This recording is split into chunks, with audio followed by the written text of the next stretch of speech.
kita ingin membahas mengenai buku yang tentunya hubungannya dengan organisasi. Nah, sebelum itu kita perkenalan dulu dengan sang penulis, Mas Galih. Ya. Gimana kabarnya Mas Galih? Alhamdulillah baik. Oke. Sehat. Alhamdulillah sehat. Sehat. Kemudian begini, kami mau tanya Mas Galih. Sebenarnya kegiatan Mas Galih di masa pandemi ini apa? Pandemi ya kegiatan biasa, kegiatan rumah biasa ya, baca buku, olahraga, di luar rumah ya bisnis, ada bisnis, percetakan, beli kertas ya macam-macam perlengkapan. Cuma itu sih. Setiap hari seperti itu Mas? Iya kurang lebih gitu. Kalau misal ada rasa bosan di suatu hari, kalau kita jalan kayak gitu aja pasti kan ada rasa bosan. Nah itu selingannya apa Mas kira-kira Mas? Nek aku sih bosen sih apa ya? Ya cari kreativitas lain. Nah misalkan keluar ya, keluar itu udah nggak terlalu bosen. Maksudnya keluar dalam arti tadi urusan bisnis itu kayak merefresh pikiran kan. Terus di rumah baca buku itu kan ganti tema ya udah ganti kok nggak bosan lagi. Oh gitu. Gerak badan gitu kan bikin ya gitulah variasi aja per hari. Oh terus tadi Mas Galih sempat bilang kalau Mas Galih itu sering membaca buku ya Mas di rumah. Nah kira-kira udah berapa buku Mas yang dihatamin Mas? Nggak ada ya? Nggak ada. Tadi kira-kira udah berapa buku yang dibaca? Sekiranya udah dibaca nggak khatam gitu? Nek baca buku tuh banyak. Cuman aku orangnya jarang banget menyelesaikan buku. Jadi dari banyak buku itu paling yang udah selesai sekitar 5 dari ratusan buku yang dibaca tuh.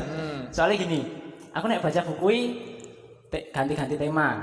Beli buku cuman nyari satu tema di satu bab itu udah dapet itu yang ya nanti lagi. Jadi misalkan Senin baca sastra, Selasa baca politik, Rabu baca kitab terjemahan atau apa, dan begitu seterusnya 7 hari 7 buku. Senin gitu. Ulangi lagi buku yang Senin, Selasa ulangi lagi buku yang Selasa. Jadi sistemnya kayak random ya Mas? Yes. Malas banget yang mikir harus satu buku gitu. Oke, terus kira-kira yang paling menarik dari buku yang dibaca Mas Galih itu buku apa Mas? Buku paling menarik, banyak sih. Ya tergantung versi. Versi novel ya ada sendiri paling suka karena dulu suka novel dari Terelie ya sampai sekarang ya Terelie. Nah, misalkan politik ya ada sendiri di buku-buku terjemahan ya ada sendiri ya macam-macam. Nggak ada yang paling sih kayaknya. Mungkin ini yang paling menarik nih. Buku sendiri. Udah baca ya? Udah, tapi cuma sekilas sih. Tapi paling penting udah dapat, tapi ya lupa karena udah lama, hampir 3 bulan dah khatam buku ini. 3 bulan diulang-ulang? Enggak, satu kali. Satu kali. Karena ya minat baca itu kan terkadang mood Mas, kadang-kadang niat, kadang-kadang enggak gitu. Tapi ya hasil kerja keras sampai bukunya lecek kayak gini lah. Bukunya lecek. Ini bukumu? Bukan. Bukan. Cuman pinjaman. Warisan. Warisan. Dari tahun ke tahun dioses. Ini selalu dioses berarti. Enggak. Ini milik pribadi saja, milik pribadi punyanya angkatan sebelum saya. Terus gini Mas Galih. Mas Galih kan ini udah buat buku ya, buku yang organizing. Kira-kira Mas Galih punya rencana lagi buat nerbitin buku nggak? Ada. Bukunya mungkin sama versinya sama kayak ini. Cuman isinya sama kayak ini. Cuman bentuknya novel. Jadi lebih ke storytelling. Walik. Storytelling, oke. Telling story atau telling story. Kira-kira itu nanti ada toko sendiri Mas di dalamnya? Ada. Bisa dong Mas dimasukin Mas. Oh gitu. Casting dulu ya? Iya, siap. Oke. Jadi gini Mas, karena ini ya tahunnya sangat berbeda ya dari tahun-tahun kemarin. Nah kemarin itu saya sempat main ke sekolahan, walaupun saya sekarang juga di sekolahan. Jadi kita ini di sekolahan ya, di sekolahan. Cuman lihat ciri khas Man itu kan ini background hijau. Ini green screen loh ya. Nanti bisa diubah loh. Backgroundnya hijau. Jadi kemarin sempat diskusi ya Mas di Serambi Masjid. Iya betul. Diskusi hangat. Iya. Nah, ternyata menimbulkan kesepakatan di situ. Nah, kesepakatannya kalau semisal kita nanti buatnya bedah buku. Nah, karena apa ya, bukunya Mas Galih ini sangat recommended sekali. Wah, karena dalamnya itu saya yakin ini nyangkut sama organisasi muda, apalagi organisasi punya kita. Ini acaranya pakai iklan ya? Oh, pakai iklan. Ya, promosi gitu. Promosi. Tapi nggak berbayar ya? Masa bayar aku. Ya, siap. Siap. Terus Mas Galih, ini ada beberapa hal yang mau ditanyakan. Sebentar, ini Bu. Harus dibuka dulu. Nah. Buka ini juga boleh. Buka ini juga bisa. Oh iya. Kalau kalian ingin tahu lebih siapa itu Mas Galih, nanti bisa ditanyakan langsung, atau di bagian buku ini paling belakang itu ada tentang biodata dari Mas Galih, Mas Kito. Sebutannya Bang C ya kalau di buku ini. Bang C. Atau G Waskito. Saya biasanya nyebut ya Mas Galih. Mas Galih. Oke, langsung ke pembahasan aja Mas. Soalnya waktunya juga berhubung udah larut siang. Larut siang Ya? Siang larut. Siang larut. Siang ke sore maksudnya. Oke. Mas, ini kira-kira dalam penulisan tersebut yang jadi tantangan tersendiri bagi Mas Galih itu apa, Mas? Tantangan saat nulis buku. Ya. Nggak ada yang nantang sih. Maksudnya buat Mas Galih itu agak berpikir-pikir tuh buat buku ini. Tentu saya tahu maksud itu. Kan harus ada ininya biar agak terhibur. Ya, siap. Intermezzo. Tantangan nulis buku itu tentu ada. Karena gini, buku kayak begini ini hampir nggak ada yang nulis. Tema seperti ini hampir nggak ada yang nulis. Tak cari di referensi buku di toko buku manapun tuh nggak ada. Jadi itu tantangan. Organizing ini yang pertama ini ya Mas. Maksudnya jarang ditemukan gitu. Terus yang pertama juga enggak. Ternyata di salah satu di salah satu toko buku itu ketemu satu buku yang isinya itu lebih ke ini kegiatan anak-anak muda, aktivis muda gitu ada ternyata. Cuman itu satu buku tok, satu judul tok. Gitu ya udah, itu jadi salah satu sumber referensi. Terus kebanyakan ya dari pengalaman, ngobrol-ngobrol dari satu organisasi dengan organisasi yang lain. Gitu, tantangannya yaitu sih tidak banyak. Makanya orang mau beli juga mikir ini buku apaan sih gitu. Oke. Ini buku ini kan judulnya aja Young Organizing ya Mas. Itu kira-kira cocok nggak kalau semisal dipakai buat orang-orang yang sudah ke jenjang kuliah gitu. Biasanya kan di sana juga ada organisasi. Nah itu di buku ini itu kira-kira cocok nggak buat mereka gitu? Tergantung. Kalau masalah usia atau jenjang itu tergantung. Kemarin aku di IAIN itu ada yang satu orang temanku punya buku ini dan dia hampir kayak bikin daftar list yang minjem habis sana. Jadi kayak laris banget gitu. Terus dia nanya kapan PO lagi buku ini. Terus dia nanya bisa diundang Mas Galih, bisa diundang nggak ke sana. Jadi di sana mungkin beberapa organisasi di sana kayak pengen banget tahu ini. Terus di UGM dulu pas awal-awal PO juga lumayan banyak dibanding univ-univ yang lain. Univ itu ternyata ngejar ini, mahasiswa-mahasiswa itu ternyata beberapa ngejar ini. Cuman genre organisasinya tergantung juga sih.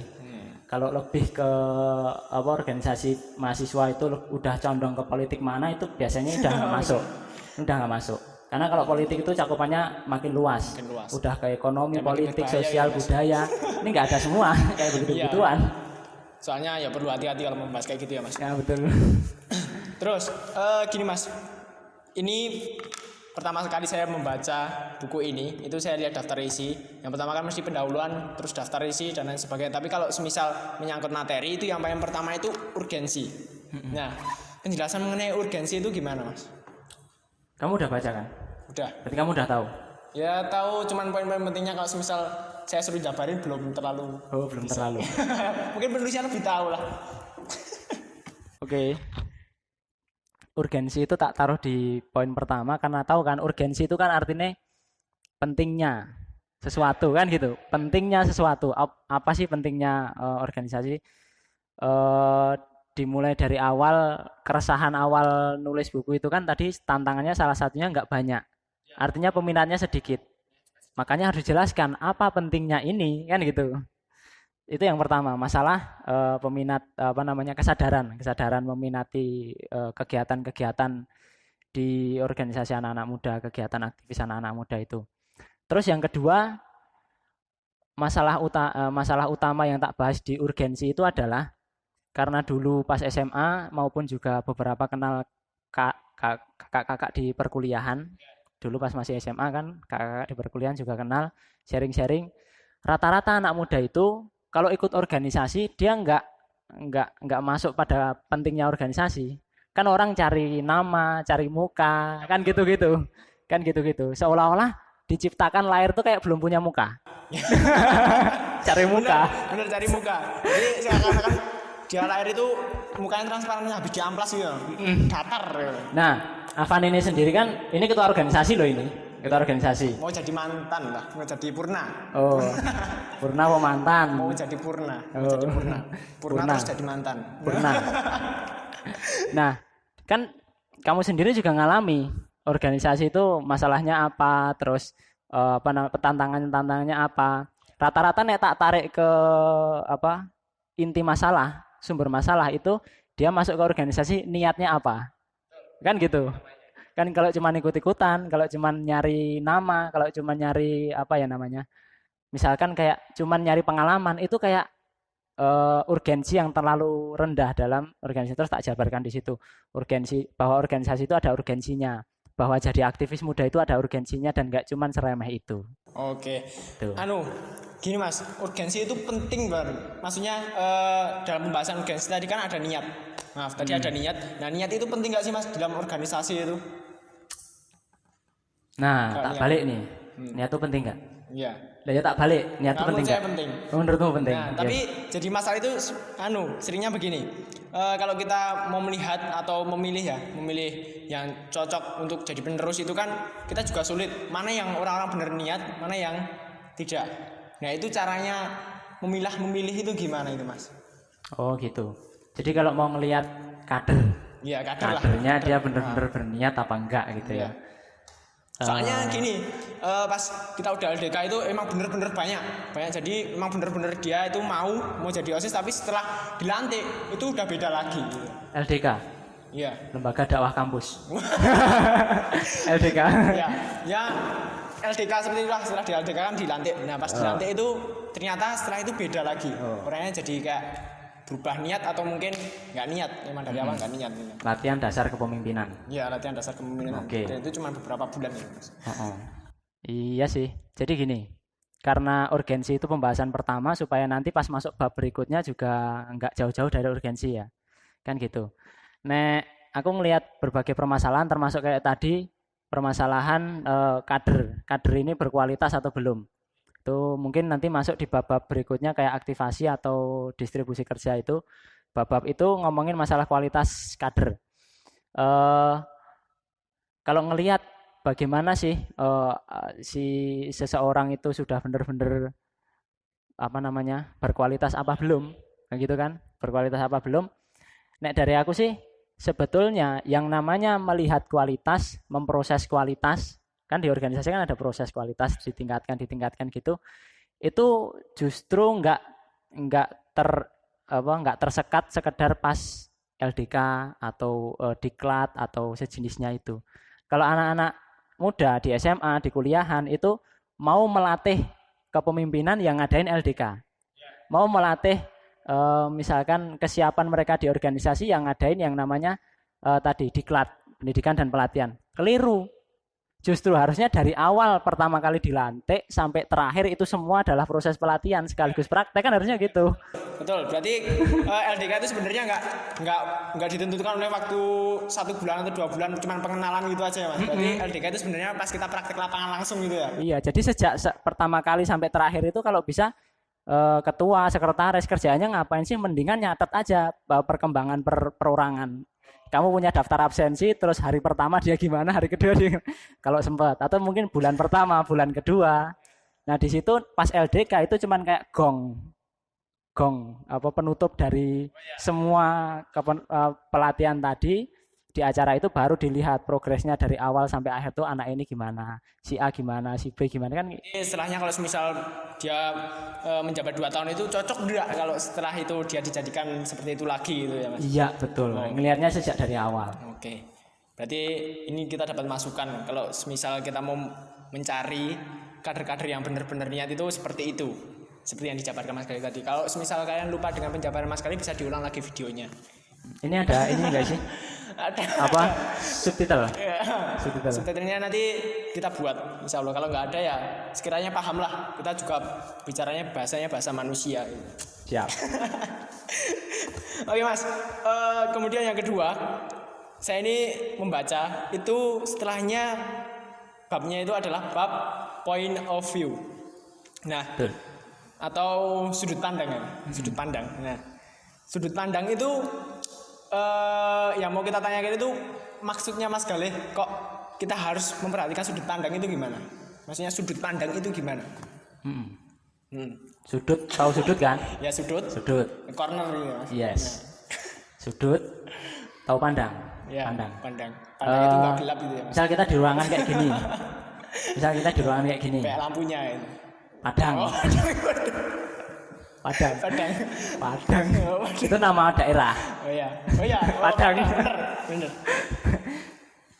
Kita di ruangan kayak gini. Ruangan berbentuk segi empat kayak kelas. Ada 4 sudut. 4 sudut.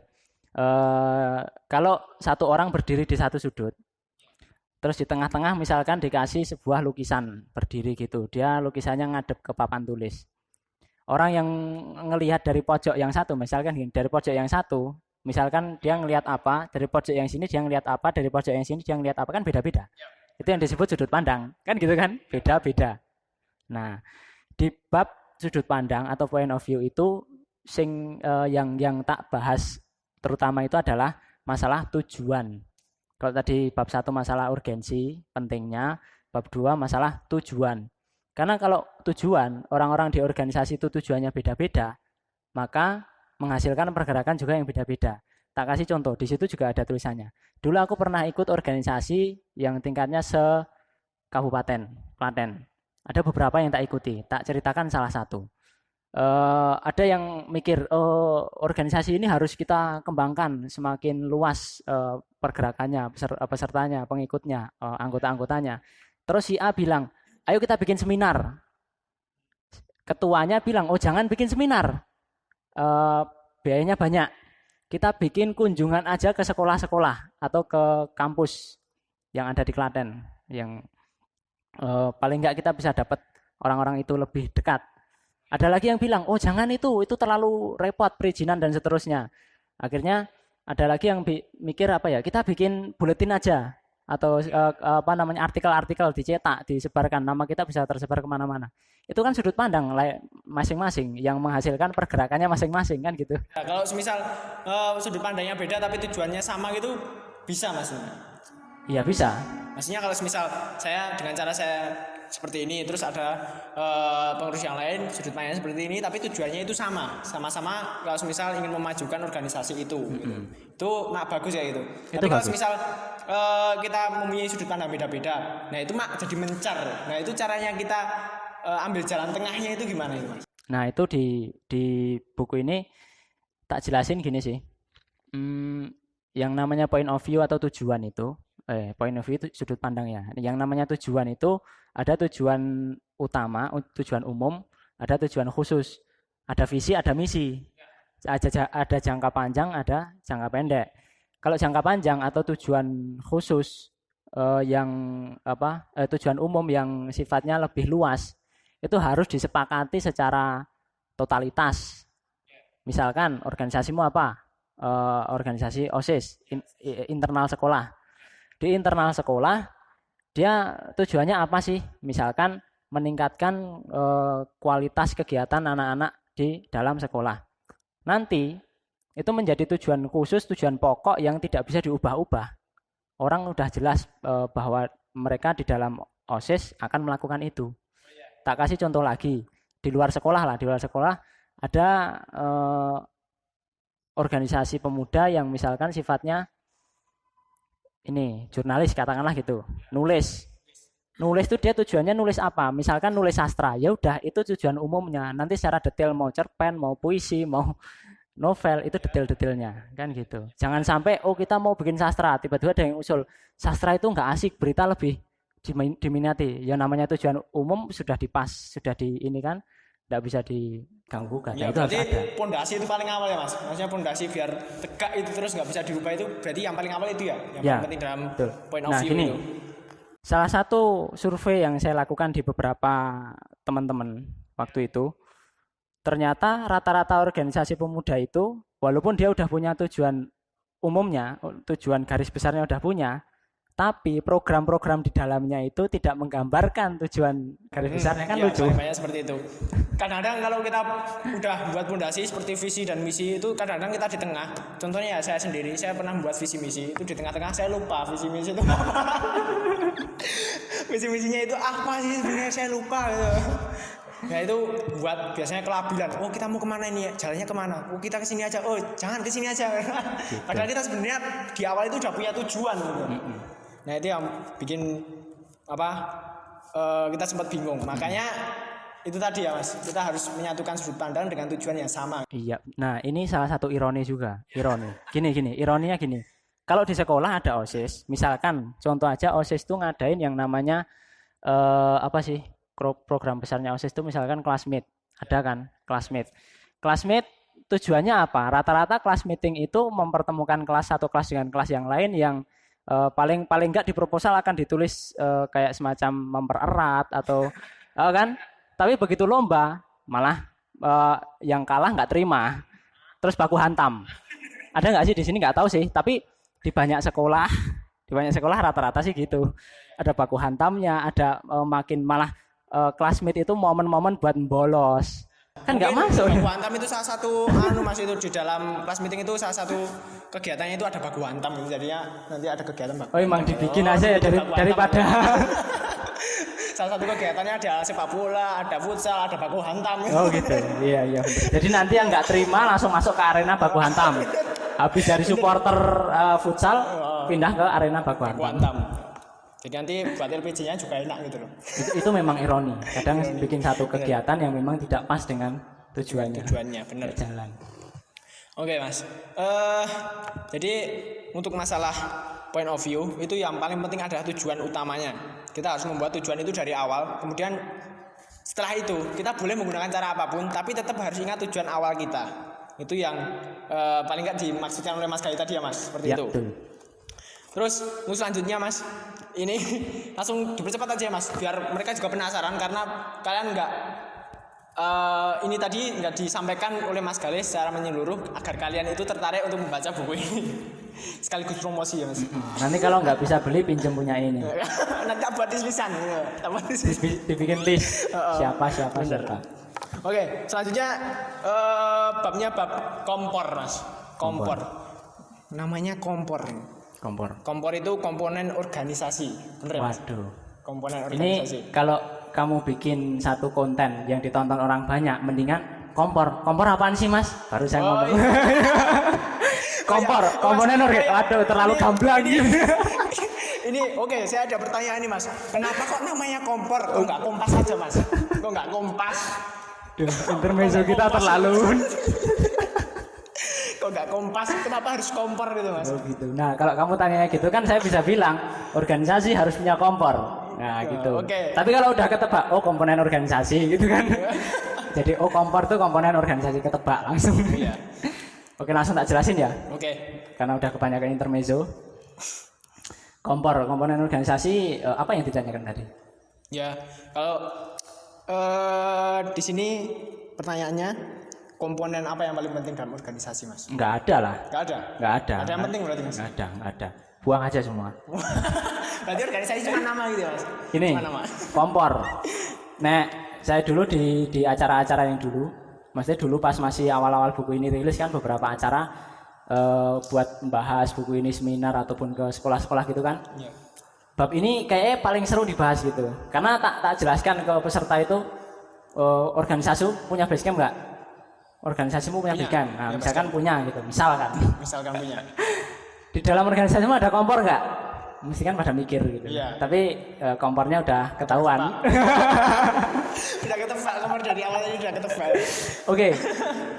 Komponen, yang namanya komponen nggak ada yang lebih penting daripada yang lain, nggak ada. Jadi pemimpin butuh anggota butuh pemimpin. Yeah. Komponen organisasi kalau di sini tak bikin komponen yang paling sederhana, struktur organisasi yang paling sederhana.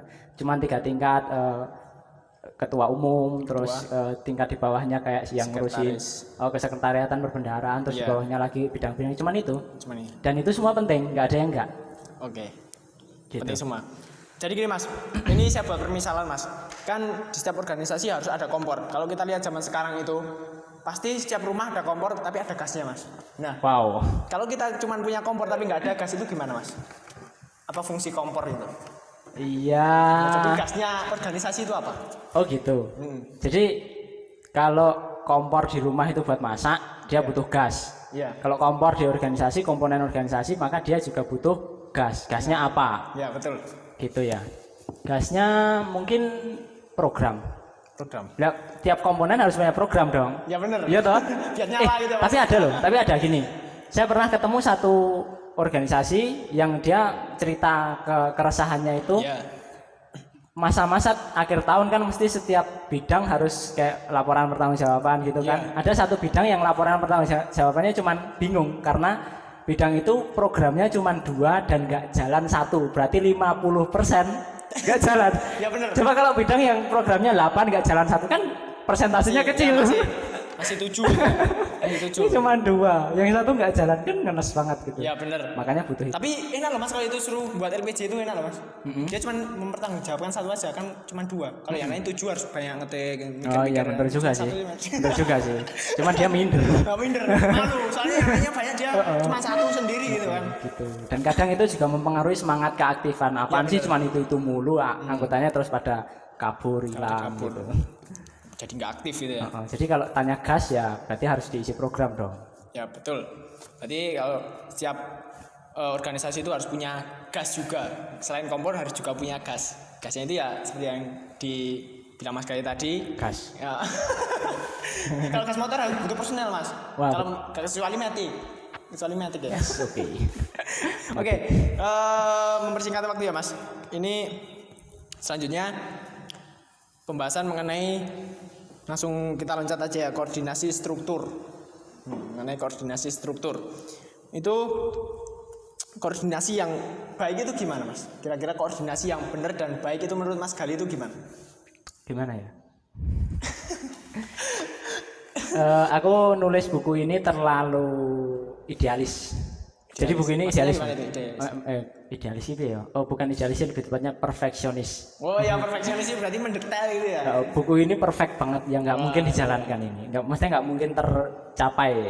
Gitu banget organisasi itu. Nah, koordinasi yang tak lihat di kebanyakan organisasi terus tak jadikan pembahasan di sini adalah terutama di organisasi itu terjadi yang namanya miskom, terus terjadi yang namanya kan ini namanya koordinasi struktur ya.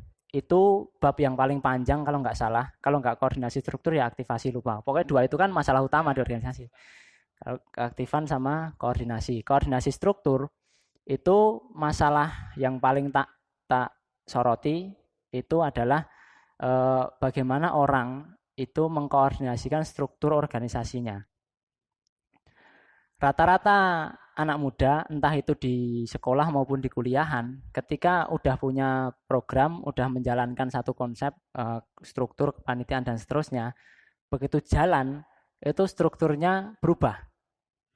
Kan pernah kan, misalkan aku perkap, tiba-tiba hari H jadi humas, humasnya tiba-tiba jadi, misalkan tiba-tiba jadi yang lain, jadi dokumentasi ya, karena berbagai permasalahan. Nah, yang namanya koordinasi yang bagus itu ya nggak gitu. Ya nggak gitu pokoknya. Berarti koordinasi yang bagus itu menempatkan sesuai dengan tempatnya gitu Mas. Nah, itu. Berarti nggak dolim gitu ya Mas. Nah, betul. Istilahnya dolim gitu ya. Nggak dolim. Itu menempatkan pada tempatnya. Oke. Jika kita salah menempatkan seseorang, apakah itu nanti akan menyebabkan perubahan dalam organisasi dalam jangka panjang atau jangka pendek Mas? Kalau jangka panjang, misal kita menempatkan dia di tempat yang salah, itu nanti kira-kira ada pengaruhnya nggak sama organisasi? Nah itu dia. Ada nggak? Menurut saya sih ya ada. Ada. Oh ya udah, saya setuju.